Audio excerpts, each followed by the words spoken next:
In this class we want to consider management theory. Well, first of all, let's look at the background to its development. Historically, the role of management was ignored until the 20th century. Before that, there was no industrial revolution. Well, it started around the 1600s, 1700s. But going back in time, there was no perceived need for a management theory. Management was very, very basic. Industry was very localized, perhaps farming or innkeeping. But with the Industrial Revolution, it saw the growth of manufacturing, the growth of factories, and a new type of worker, a new type of discipline. And management had to respond to this. So new ideas about management started to evolve. With the Industrial Revolution, labour was seen as part of the production process. Workers were implied because machinery were inflexible. Machinery was not able to do everything. The human body is still a very flexible piece of equipment in terms of manufacturing. We as humans can do remarkable things. Pick objects up, place them in boxes, judge when something is broken. Machines find it difficult. Even today, with very high levels of technology, there is still a place for the human being. But labour at that time was seen as part of the production process. And workers are people, and people feared unemployment. They feared losing their jobs. They had responsibilities, family responsibilities, or obligations outside of the workplace. So there was a general fear of losing their work. And because of that fear, trade unions were developed towards the end of the 19th century. Most of this happened in England, by the way. Although there was development in continental Europe, in Germany in particular. But the unions, the trade unions, came into existence.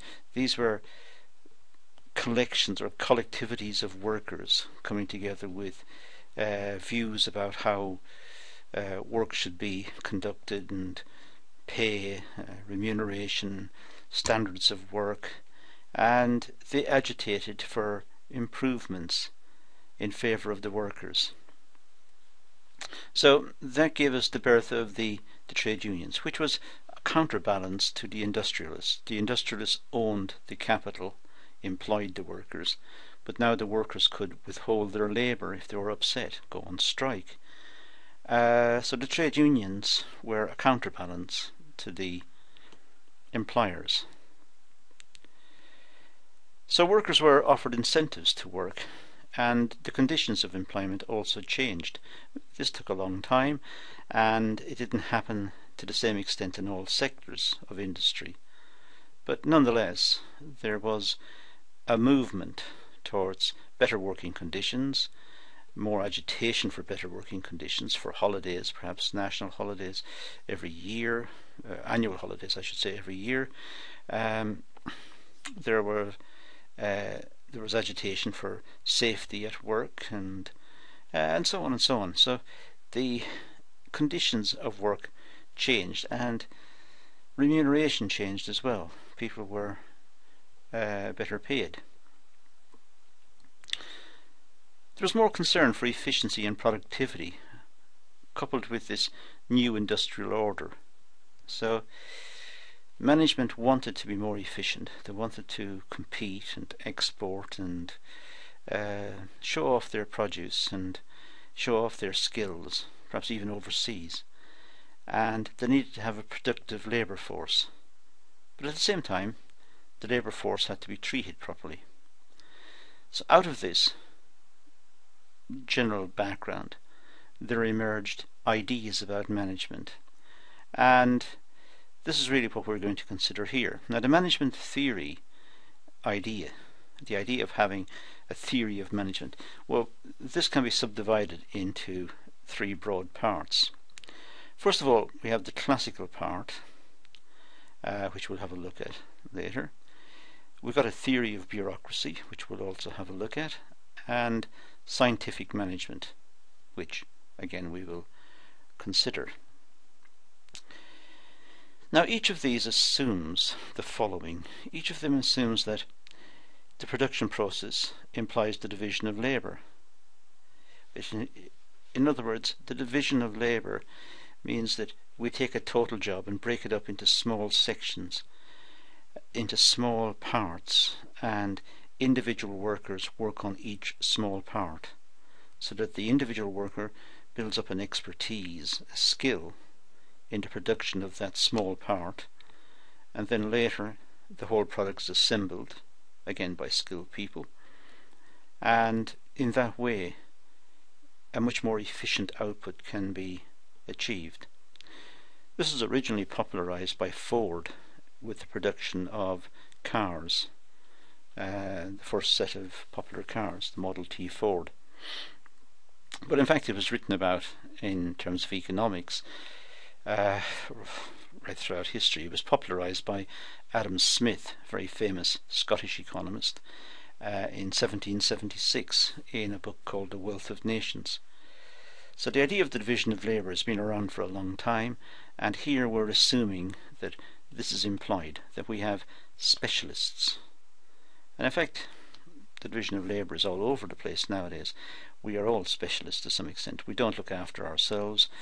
I personally can't weave cloth, or I'm not a very good cook, so I rely on other people to do these things, to weave cloth, to make clothing, to fix the car when it breaks down. So we have division of labour in society, not just division of labour within companies. The second assumption is that there is a constant search for better methods of production. I think that is true as well. We are always on the lookout for better ways of doing things. We are always on the lookout for more efficient ways of producing or developing production in a certain way which is more productive. We're always on the lookout. It's the way we are. The last one is a bit more contentious. We assume that man is a rational economic animal. This is a slang term from economics.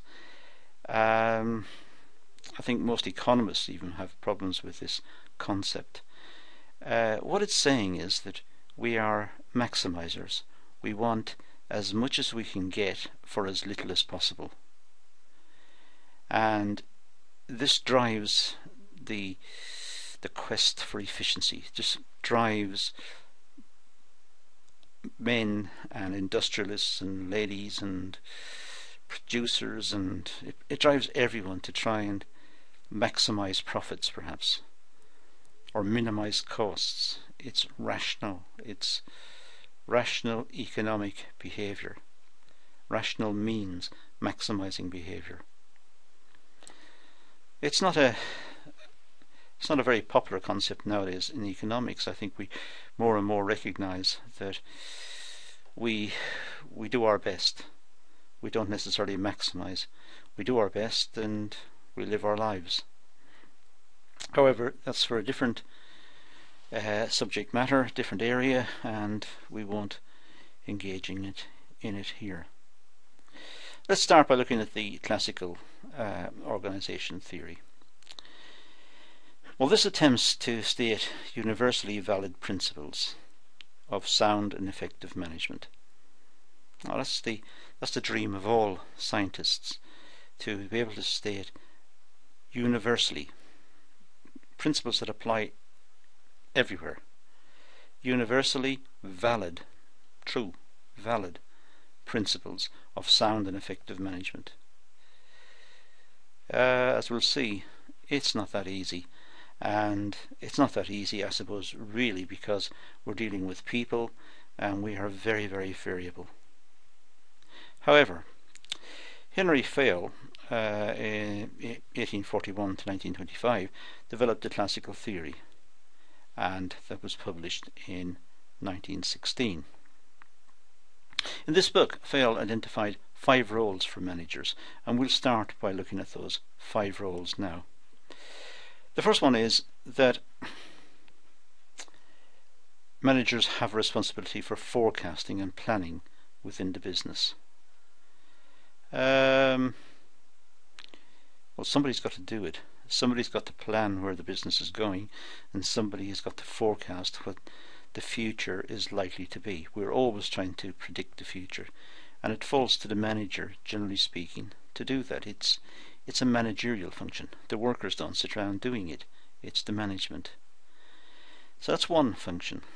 A second function is the managers have to organize production. They have to organize the company in a way that achieves its objectives. So organizing is a function.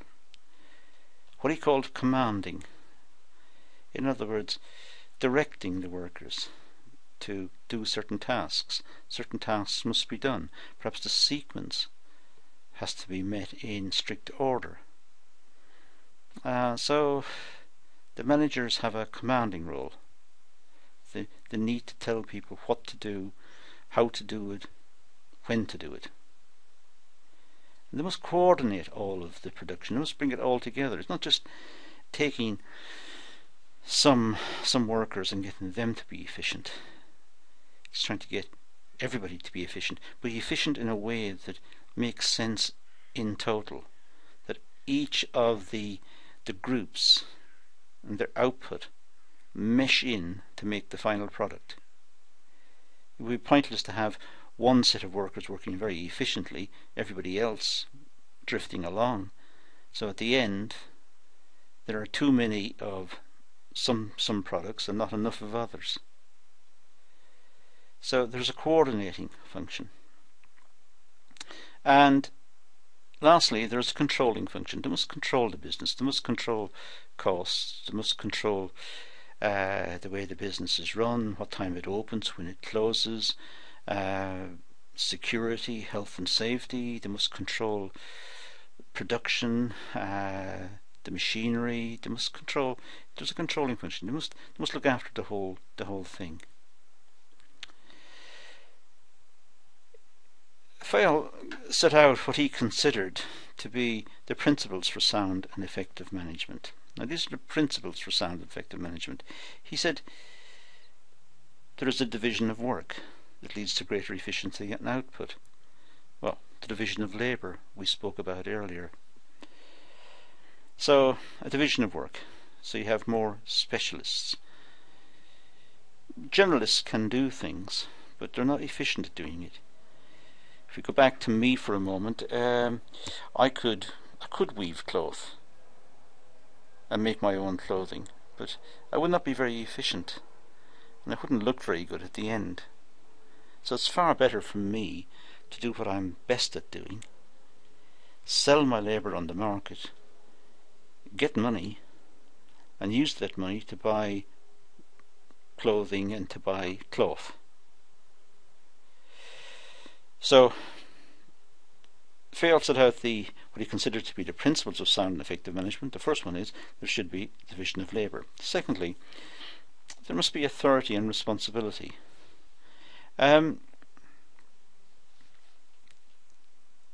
Managers have authority. They've got authority by virtue of their position. They have the right to act, but they also must act responsibly. So there's a duty of care. It's a duty in the act. So managers have authority, but they also have a responsibility.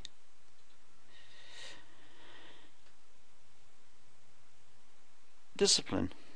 Well, he considered discipline as respect for agreements which are directed at achieving obedience, application, energy, and the outward marks of respect.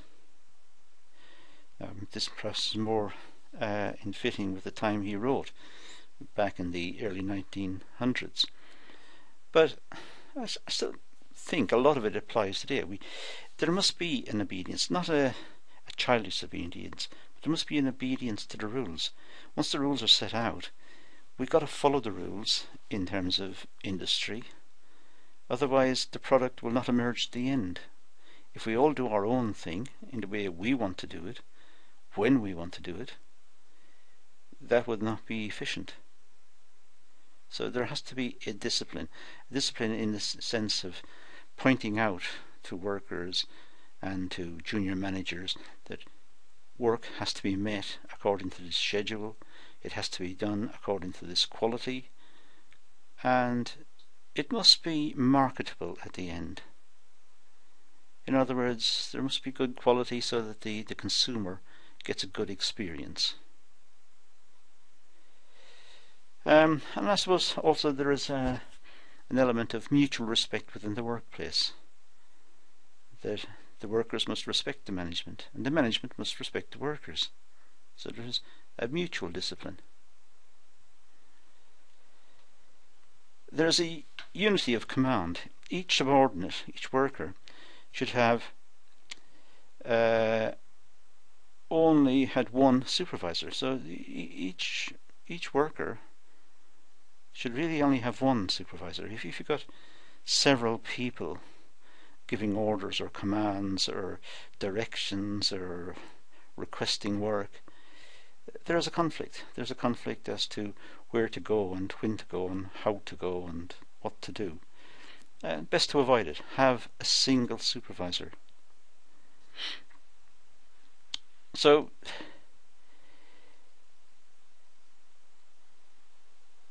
the next one, according to Fayol, is unity of direction. All of the people within the organisation must work towards the organisational goal. There is an old adage, an old saying, I think it's Arabic, that says, you may travel all night, but if you don't know where you're going, you'll never get there. And that's exactly the point here. There must be an organisational goal. There must be a direction. And all of the workers and all of the management must be pulling towards that, the achievement of that goal.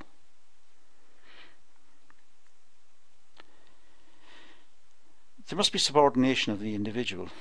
The general interest must come first, according to Fayol. When people work for the company, they work for the company. The company comes first.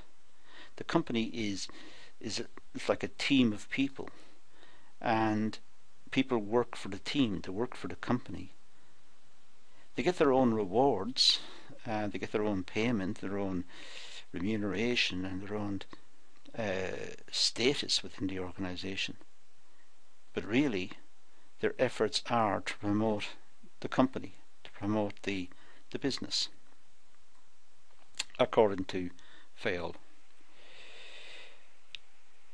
The degree of centralisation, this will depend on the nature of the production process and the form of organisation deployed, but there must be some clear picture as to how centralised or decentralised the organisation is, and that must be understood by all of the workers and the management. What autonomy do they have? What degree of flexibility in the way they work? How free are they to make decisions locally? Or must they follow the line from the top? Must they follow the commands and the orders from the top? Or have they got some flexibility closer to the production centre? Can they vary it slightly? A scalar chain. A hierarchy is necessary for unity of direction. If there isn't a hierarchy, then all of the individual departments will be at the top. If you think about it, there will be nobody above them. There's no hierarchy. But if all of the individual departments are at the top of the level, are at the top level, then there's nothing above that to coordinate. There must be another level above it. So there must be a hierarchy. Otherwise the production department will have nobody above it directing it. The marketing department will have nobody above it directing it. So that they're not necessarily communicating or being efficient. To have efficiency, there must be a hierarchy. There must be a fair system of remuneration. The workers must be paid well. and they must be able to live comfortably on what they get. They're putting effort into the business. The payment should be there to reward them. There should be what he called routine and order within the organisation. The workers should know that the company opens at 8 a.m. and closes at 6 p.m. or whatever the times are. The routine is that the lights will come on at a certain time, and the machines will start at a certain time, and the office will open at this time, and procedures are routinized, that they will get paid on a Friday or at the end of the month, or and if there's a query, you go to see such a person in such an office. There is a routine, there is an order, and it's understood. So the next is equity. There must be fairness. It's necessary to be seen to be fair, so that the workers can apply themselves, they can be motivated. If there's no fairness, it's tantamount to bullying, and bullying is not good. It's not decent. It's not honest. It is downright wrong. So equity means treating people fairly, and that reflects in the motivation that they have in the workplace. There must also be stability of tenure. Fayol considered that a high turnover of staff was both costly and a reflection of bad management. So there should be stability of tenure. Well, if the workers are happy, if they're contented, if there is equity and there's order and there's fairness and so on, the workers should want to stay. If workers are keen to leave, it's symptomatic of bad management.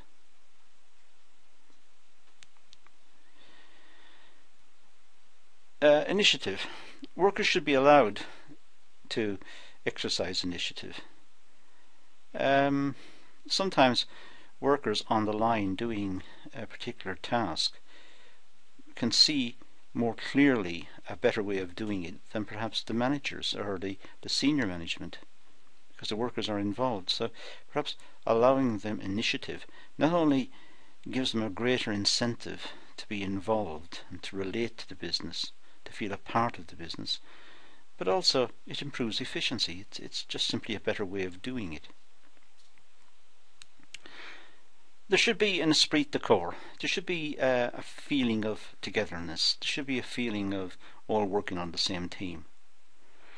There should be good communications, and there should be good fellowship within the business, friendship, so that the business is moving in an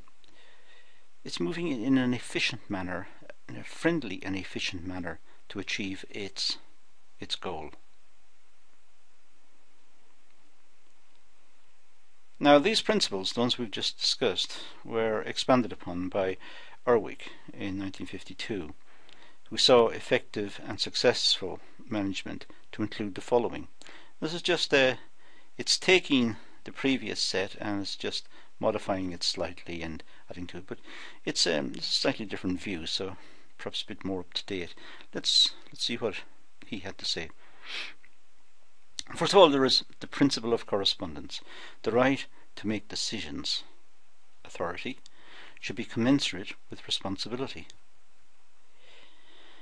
So there should be some sort of match between authority and responsibility. People can't just make decisions, make rules, and walk away from the responsibility or the consequences of those rules or those decisions. When a decision is made, the person making the decision should take responsibility for the outcome associated with that decision. There should be a principle of definition. The rights and duties of workers should be clearly defined. It is pointless to say to a worker that they are remiss in doing something or not doing something if there was no rule there in the first place? If that was not explained, or if that wasn't an issue before. So there should be clarity in the roles that workers have.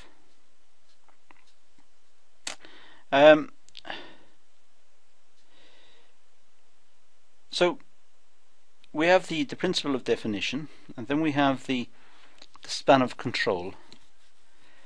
This is simply the number of workers that each manager has responsibility for. And Erwick recommended 6. I mean, that's just a ballpark figure, and I guess a lot of people may dispute that. Some people may say 5 or 7 or 10 or whatever. So, but the span of control should not be too big. That's the point. Management should not have, a manager should not have 20 or 30 people reporting to him or to her, coming with problems and issues, and at the same time maintaining the equipment, maintaining the factory, maintaining the throughput. It's too much responsibility. Managers are human. There is the principle of responsibility. This means that even when a manager delegates responsibility, the manager still remains responsible. So the management can never shift that responsibility. They can pass the responsibility, they can pass the task, I should say, to someone else, but they still remain responsible. So a manager may give a worker a particular task, but it's the manager who is still responsible for the task itself. And there is the principle of the objective. This refers to the overall objective of the organization and should always be the primal focus of the manager. I mean, at all times the manager must recognize where the business is trying to go, what it's trying to achieve. So that can't just be pushed to one side. So everything the manager does should be to further the objective of the business. Now let's look at the criticisms of the classical view. The classical writers were looking for a single solution. Modern theories look for one appropriate solution for a given set of circumstances. So there's a big difference in a way. There's a big difference of emphasis here. The classical writers were looking for a single solution. They wanted one that would cover all business, all management, all types of companies. A bit sort of utopian, a bit too ambitious. Modern theories look at it looking for one appropriate solution for a given set of circumstances. So now you must look at the business, look at the product, look at the design, look at the layout, look at the market, look at the expectations of the customers, of the workers, and of the management, and try to design a theory around that particular set of circumstances. They emphasized the idea of rationality, but as I said, that's under attack and has been under attack even amongst economists for many years. I think there's wide recognition that we are not calculating. We are not calculating in everything. We are not rational economic. We are sufficing. We get along. We do our best. We make the best of the situation. We don't actually set out to maximize. The classical view is static. It seems like it applied to the business and it applies through all time. Well, we know now that the world changes, and it changes very rapidly. We've seen it change dramatically probably in the last 20, 30, 40 years. Certainly since the end of the Second World War. And modern production uses technology, which is again ever changing and has different demands and requirements from the workforce. So having one theory fixed in all time was a bit ambitious. So today we see businesses as learning and developing organizations. It's a learning organization. It is not static. It's incorporating best practice from elsewhere in the market. It's incorporating new technology. It's integrating the two. It's got new business practices, new ways of thinking, integrating databases and new logistics and outsourcing and selling overseas, and there's so many new ways of doing things which probably the older theories, had they been stuck to, could not accommodate. And of course the classical view emphasized the division of labour. It still applies, but often now the extreme division of labour is in a sense bought in. It's incorporated in the technology. So if you look at a computer, there are many specialists who have gone to make the computer, the programmers and the hardware specialists and so on. But when we get it as a computer. We have all of the skills have been incorporated into the product. So we don't worry too much about the division of labour. We just carry on to use it as a computer. Let's turn our minds to the theory of bureaucracy and have a quick look at this. This is based on the work of Weber, Max Weber, who died around 1924. And he saw bureaucracy as the ideal organisational form.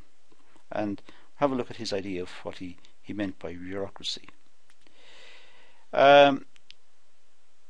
He proposed that bureaucracy was the most appropriate administrative form of organisation to promote the efficient pursuit of organisational goals. Well,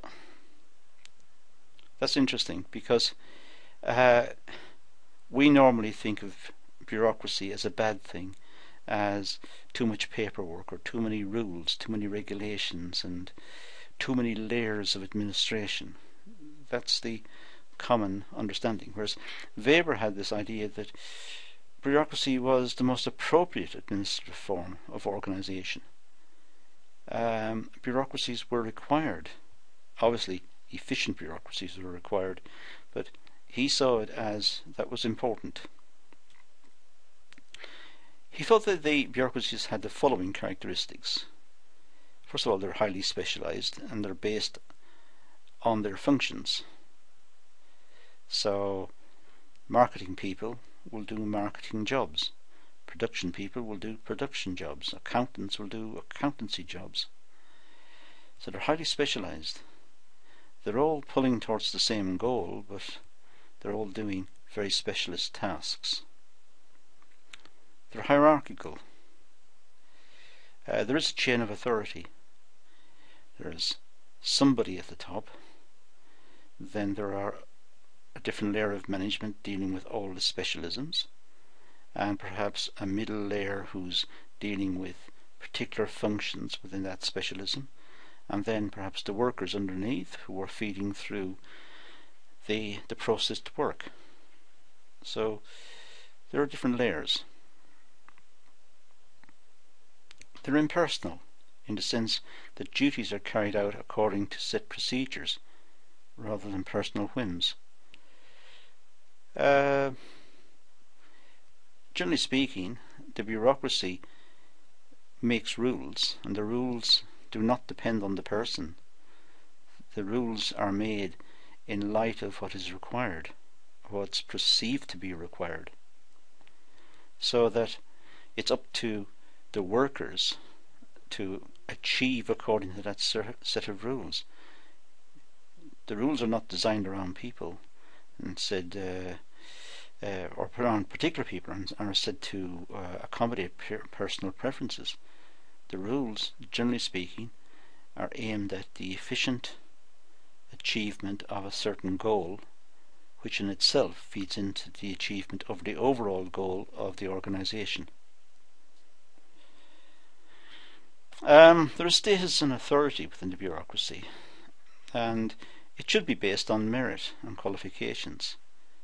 Obviously, we know many organisations it's not like that. It's based on favouritism or something far less efficient or far less scientific, personal whim or whatever. But it should be based on merit. The best ones should be promoted, and it should be based on qualifications. Those with the best qualifications should have the best chances of moving upwards, because those people will be the most efficient. So let's look at Weber-on bureaucracies. They have the attribute of consistency. Well, because the rules are all fixed. They're not based on individual whims. The rules are fixed set of rules, so they are consistent. They have formal rules and procedures, and they are administered consistently. If they're not administered consistently, there's a breakdown in the system. They maintain written records, and the written records also reinforce the consistency, because there's a paper trail it's possible to go back and pick out. There's authority within the bureaucracy, which is based on the position rather than the personality, or at least it should be based on the position rather than the personality. The authority is it's at various levels. So the CEO or the managing director or chairman or whoever occupies the position, they have that position of authority, presumably by virtue of their position, not because they are Joe Smith or Mary Smith. They have authority because they are the CEO. They're characterized by the separation of ownership from control. This means that the organization focuses on the long term. Ownership from control means that there are two sets of stakeholders here we need to consider. First of all, there are the owners. The owners are the shareholders, particularly the ordinary shareholders. And for large organizations, the shareholders don't get involved. The shareholders take a dividend, and providing the dividend is reasonable, they tend to be happy. The second type of stakeholder is the management, and these are the ones who control it. And the management have a different set of priorities. The management wants security of employment, good working conditions, high levels of remuneration. So there is a conflict between the shareholders and the management. By and large, that comes and goes, providing no one's abusing it and it's not obvious to everybody that somebody's abusing it. It tends to wash over.